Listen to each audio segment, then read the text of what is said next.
here. Oh no. Sorry. You can have it. Here we go. In this side, you got. We'll try one more. We can have the last one. In the sky, and she got it. And Sinbad through our beautiful black kite.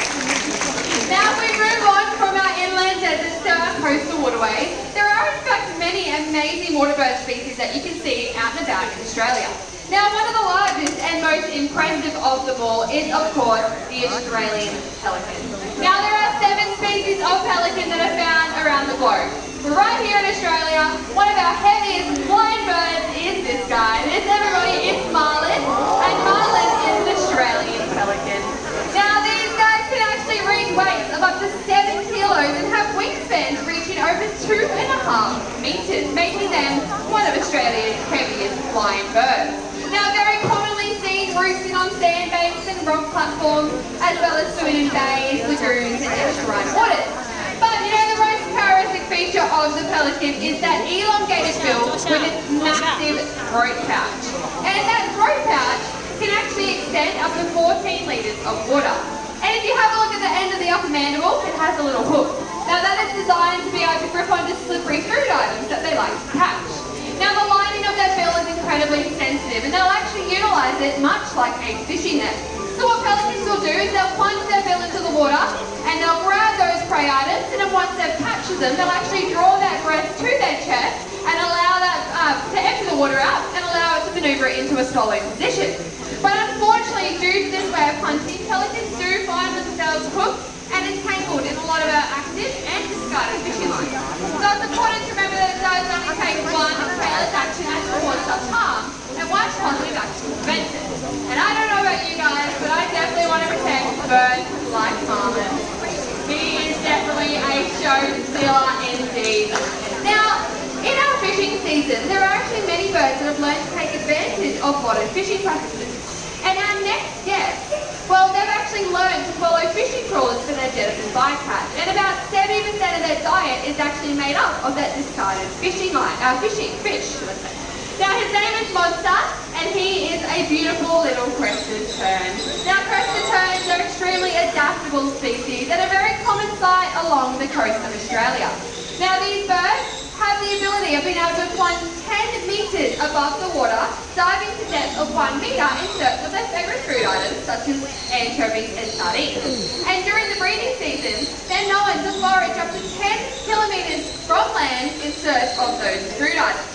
So they'll head on out very far and sea, they'll gorge themselves on all of that food and then bring it on home to help raise their chicks. Now, although they are known to be an extremely coastal species, there are actually reports of these guys being found in the arid interior of Australia.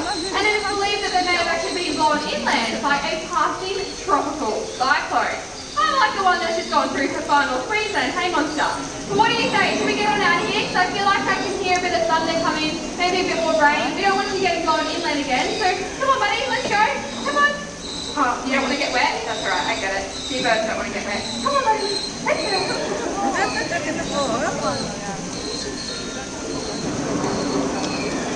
Now, Australia is one of the driest countries on earth, but in the summer months, the heat of the day brings with it the storm season. And we all know that a rumble of distant thunder is a warning sign to us all that rain is on the way, but that is not the only indicator that you can rely on, as all you need to do is look to the natural world for weather reports. Now, it is thought that an increase in the number of black cockatoos is a sign that rain is on the way. And the Indigenous people believe that each bird heard in the flock actually equals 1 day's worth of rain.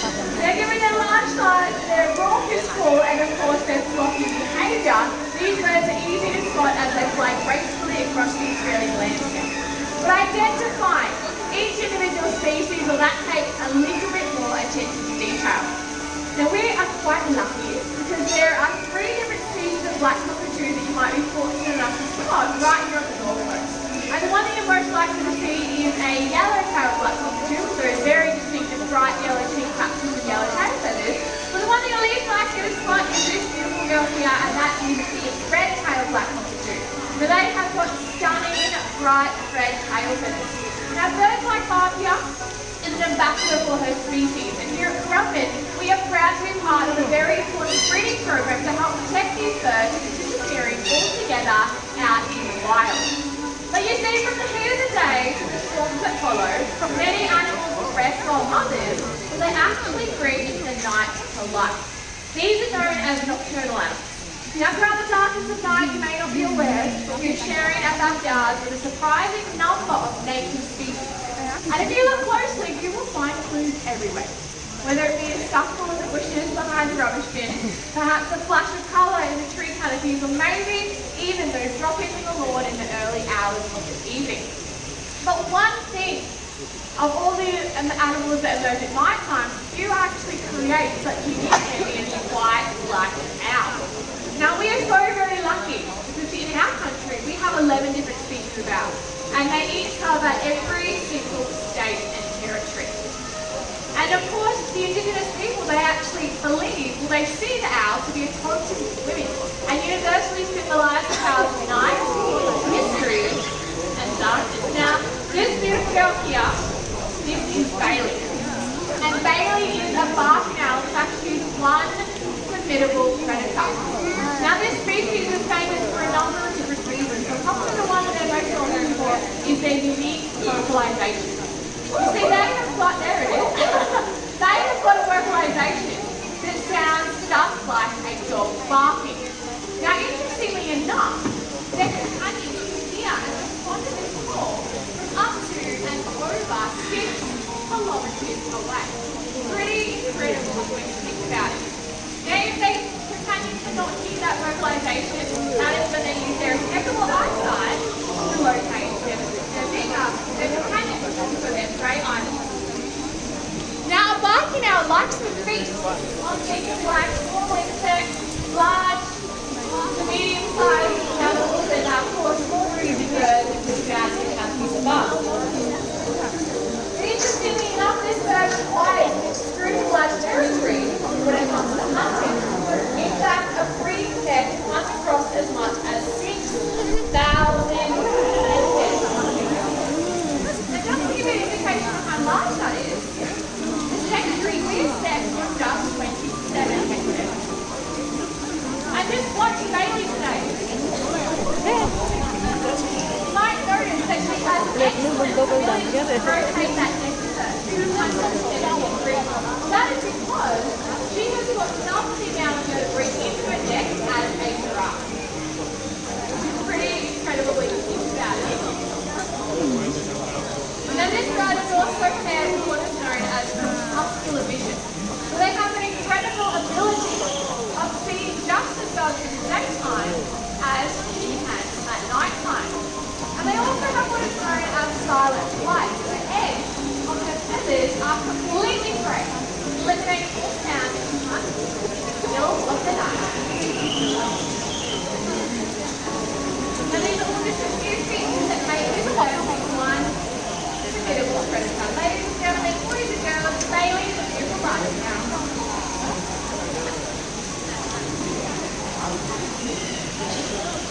And with the quiet darkness that ends each night comes the dawn of a brand new day. But things haven't always been this way. Throughout time there have been many earth-changing events, some cataclysmic, but possibly none more prominent than the extinction of the dinosaurs 65 million years ago. It is argued the dinosaurs were wiped off the face of the earth when a meteorite measuring 10 kilometres across, travelling at 20 kilometres per second, hit the earth, wiping out 3/4 of all life, including dinosaurs. Or did it? There is one group of birds that are still alive today that are the closest living relative to the Tyrannosaurus rex. Ladies and gentlemen, boys and girls, believe it or not, the closest living relative to the Tyrannosaurus rex is a chicken.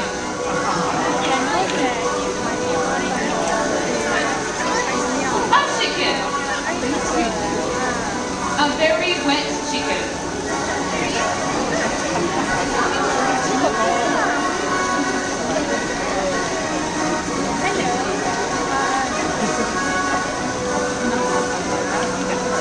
And that, ladies and gentlemen, is T-Rex, our silky phantom chicken.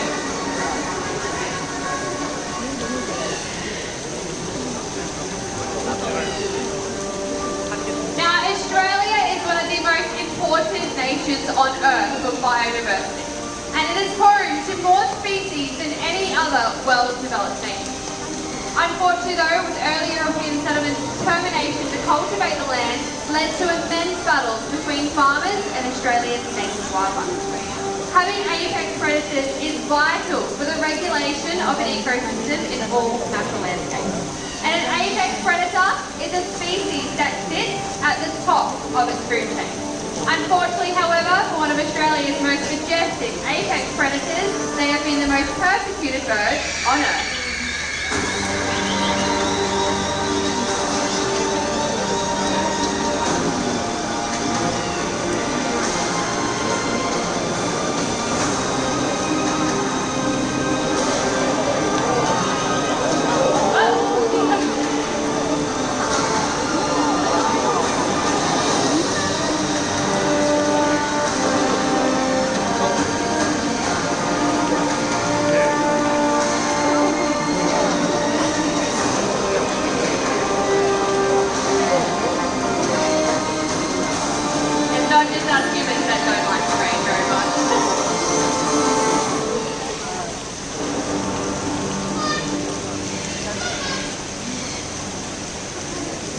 Now, eagles are some of the largest, most commanding birds of prey on this planet. They are supreme hunters. But even so, for Australia's largest aerial predator, there has been no greater threat or greater predator than us humans. And prior to the 1970s, bounties were offered for the dead carcasses of the wedge-tailed eagle in most Australian states, as they were incorrectly blamed for killing livestock such as sheep and cattle. And it is estimated that during this time, ladies and gentlemen, that is Brutus. It is estimated that during this time, close to 1 million wedge-tailed eagles were unfortunately killed, bringing that bird close to extinction. I am fortunate to say though, that in the 1970s, we did give them protection, and their numbers are now fighting back.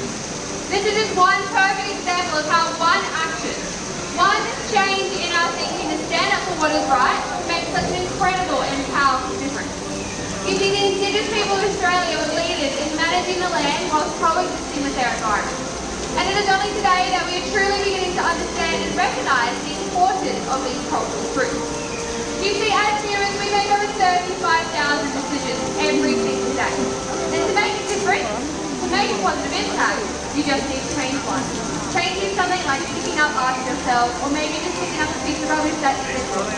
Because together we can make a difference, and a collective change for a better tomorrow and a better world. And if there's one key message we'd like all of you to leave here today with, one simple fact that we can help with the planet, it is this. That is that the power to change the world starts with one. So let's keep our skies forever wild. And right now we'd like to introduce you a few of our favourite feathered friends, some ambassadors for their friends out in the wild, if they'd like to join us on stage. In this space, you see here in Australia we are known as the land of the parrots. And that is because we have so many stunning, colourful species that are not only colourful in personality, but also in their feathers as well. We're going to see if we can get a few of them coming out to stage.